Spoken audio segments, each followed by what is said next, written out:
Saludos a todos, amigos del canal. Es increíble cómo el gobierno de Zelensky continúa intentando bombardear con drones a la región de Crimea, sabiendo lo que ocurrió en el mes de octubre. ¿Ustedes se acuerdan de este ataque masivo de drones? La consecuencia de este ataque masivo de drones del mes de octubre fue que Rusia se retiró del acuerdo de los granos. Lo que todavía no sabemos es cuál va a ser la respuesta de parte de Rusia ante este intento del día de hoy, algo que fue real. Fueron 5 drones, 2 de los drones se acercaron a una planta térmica de nombre Balapskaya, y otros 3 drones fueron también repelidos desde el Mar Negro. El sistema de defensa aéreo con el que cuenta Rusia en la región de Crimea mostró en el día de hoy gran efectividad al derribar 5 drones que intentaban atacar la ciudad de Sebastopol, donde hay una flota naval de Rusia, donde han llegado inclusive barcos rusos con armas nucleares, una base clave para Rusia en el Mar Negro. Zelensky continúa con este tipo de ataques, a pesar de que no ha sido emitido ningún comunicado por parte de las fuerzas de Ucrania. El ataque ocurrió en el día de hoy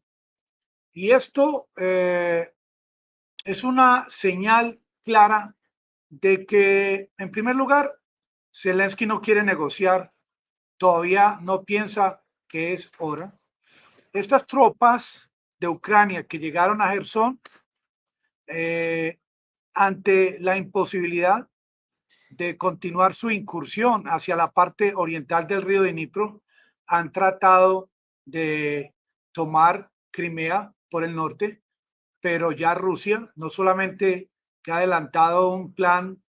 especial de defensa antiaérea, sino que también en los últimos días ha estado fortificando con estos dientes de dragón, estos triángulos de acero,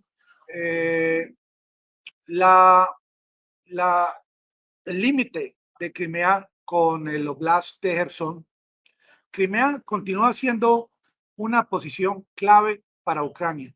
para Rusia, perdón. Antes de esta guerra, antes del inicio de esta guerra, el 24 de febrero, no veíamos a Zelensky lanzando drones ni ataques sobre Crimea. Es ahora que cuenta con el apoyo de más de 40 países que se sienten envalentonados para no solamente querer retomar las 4 regiones anexadas, sino también Crimea. No se les olvide, amigos del canal, cómo Crimea, antes de la llegada de las tropas de Vladimir Putin, este año estaba sin agua y ahora Crimea tiene agua. Crimea es un lugar importante también para reabastecimiento para las tropas rusas que se encuentran al lado derecho del río Dnipro. Y lo más seguro es que en el día de mañana o en las próximas horas, los ucranianos deben estar atentos para cuál va a ser la respuesta de parte de Rusia ante este ataque. También hay una noticia que a mí me parece fundamental. La llegada del presidente de Cuba a Moscú, Díaz-Canel, nos pone a pensar, no solamente porque allá está la estatua de Fidel Castro, que se las voy a mostrar, y el significado no solamente de la conmemoración de la estatua de Fidel Castro en Rusia, sino lo que podría significar esto posteriormente.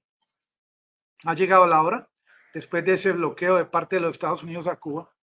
y en el consenso, en el contexto de las relaciones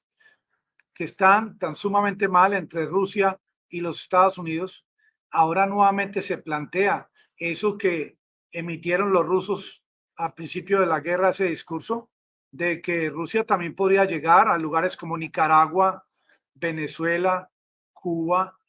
con sus barcos, con sus municiones, con sus soldados. Y ahora esta llegada del presidente de Cuba crea una vez más esa posibilidad.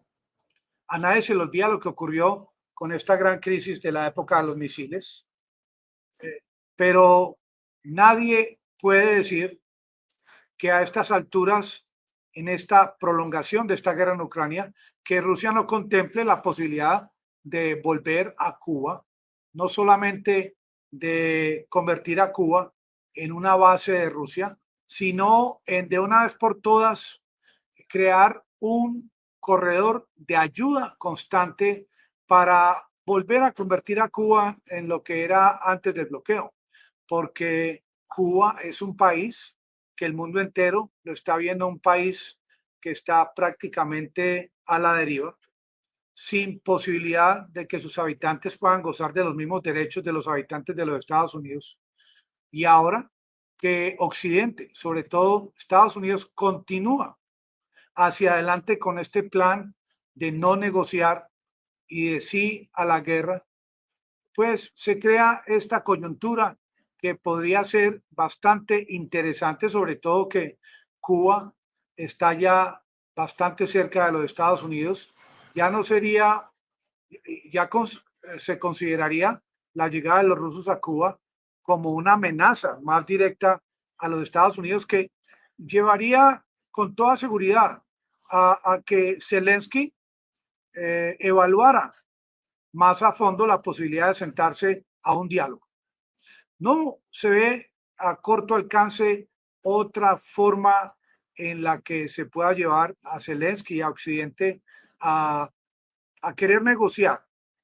pero la llegada de Rusia a Cuba definitivamente incrementaría esa posibilidad. Ahora que ya se van a cumplir estos 8, 9 meses de guerra, 8 meses de guerra, el 24 de noviembre, eh, que no se ve a corto alcance una posibilidad de diálogo, sino al contrario, a corto alcance se ve la llegada del tope al precio del petróleo ruso, que dicen que ese tope quieren que Rusia venda el petróleo a $30, algo que Rusia no le conviene y nunca lo haría. Ya Rusia dice que aquellos países que le van a imponer un tope no les va a vender. El gas sigue incrementando su costo, la temperatura sigue bajando y Zelensky, como dicen Pedro, como estamos y tú cortando orejas, continúa atacando con drones a Crimea sabiendo cuál va a ser la respuesta. Amigos del canal, muchas gracias por su participación y los espero en una próxima emisión.